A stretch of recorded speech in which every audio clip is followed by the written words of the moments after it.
Thank you for joining us. We're looking at a beautiful Jeep here.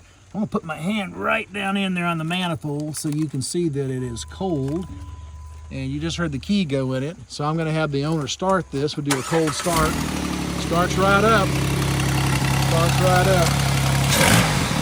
We've got the extra breather on here. We're gonna take a little walk around this. Turn the lights on, if you will. The light, you can see he's got the LED lights, yep. And he's got the lights around that as well. You can see how that's been done. Back up here, he's got his KC lights.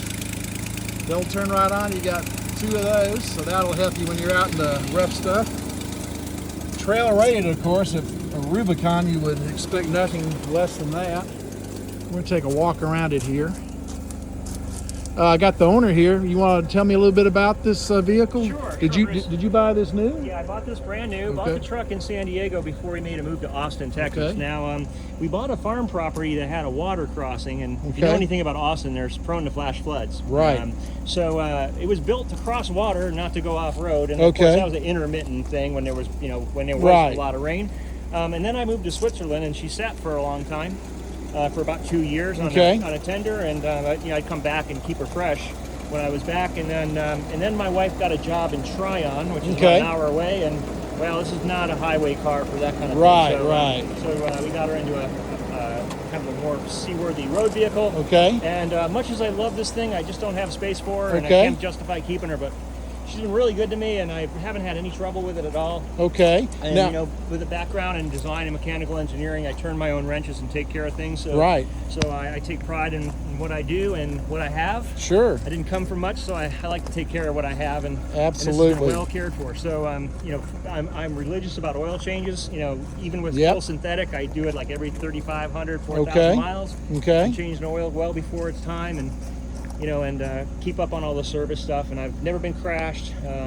There is a trailer hitch, and I only, you saw my motorcycles. Yeah. I use it to tow a 2-bike trailer, so it's never towed anything. Just motorcycles. Yeah, motorcycles. It's usually maybe 1,200 pounds, so it's never really lugged anything. So she's all go, but for me she's all show, but for somebody it is really ready to go. It's got TerraFlex long travel suspension. Which was overkill. Yeah. I came into some dough, and I kind of felt like, hey, some moment, so I got all Bilstein suspension, 35-inch wheels, and alloy wheels. And lots of nice stuff. There's really no engine modifications beyond the breather. Now, so what you're saying is these wheels are alloy wheels, and they're an upgrade from what Rubicon wheels. Okay. Yep. And the suspension's been upgraded. Yeah. So you can see the TerraFlex coilovers. With Bilstein shocks. And TerraFlex long travel suspension. So there was a pro Jeep builders in San Diego that actually put this thing together. There's a lot of guys that do a lot of Baja and desert racing out there. Right. So I had some friends into that. They hooked me up with the guy who did this all professionally. So the car's been professionally built.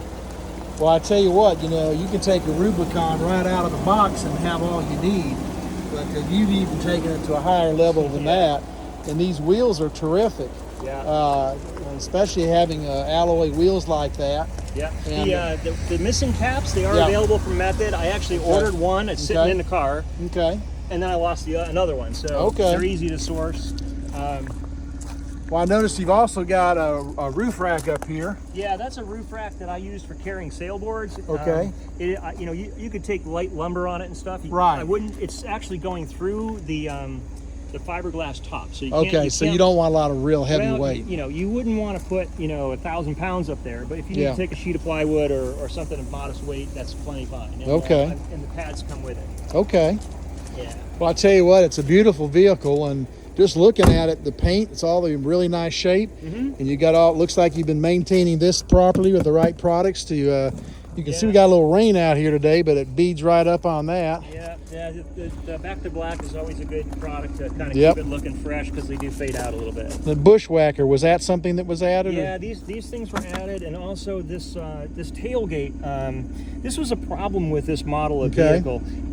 The weight of this tire, when it swung out, would break the little elbow inside. So really the best way to remedy that was this $1,000 you know, situation here, which I upgraded, and I don't know, that's probably a few years ago. Okay. Yeah.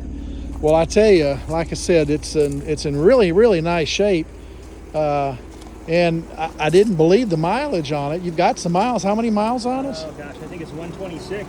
Okay. Well, I tell you what, you could have told me it had 26. I probably would have believed you. You know. Well, she's clean. Yeah. She's been cared for. So, well, you know, when you get people that understand motors like you do, and with the background that you have, you appreciate taking care of your equipment.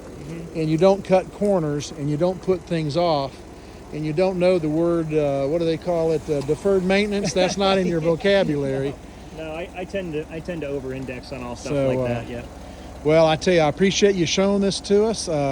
We'll get this out there and find a new home for it. And I tell you what, I know plenty of people would be proud to have this in their driveway. Yeah, and you know, even though she's a few years old, it still turns heads, and I still get a lot of thumbs up. And the Jeep community is also really cool. I think I might even miss the community as much as the Jeep. Absolutely. Well, there's a big one around this part of the mountains around here, and you can see that these vehicles are used extensively around here for all kinds of off-road and trails and all that. Although you've never really had off the trails off-road except to go through the ponds you would get on your farm, right? Yeah, I got to joke with you because my version of off-road is when you can't get out of a parking situation. Yep. And I could just climb over the blocks. There you go. Go over on a median or something. But that's about the extent of my off-roading. So all the folks at Starbucks are really impressed, right? Yeah, exactly. Yeah, you know, I can't really say that I've ever really taken it off-road. I mean, gravel and so forth. Yeah, but it's never been rock crawled or anything. Yeah, none of that kind of stuff. Although it's it's built for that. Yep. Right? So you could do it. Yeah. Well, that's great. Yeah. Well, thank you so much, Frank, for showing this to us. And like I said, we're going to get this out there and let the world take a look at it, and we'll find a new home for somebody who really appreciate what this is. Thank you much. Thank you.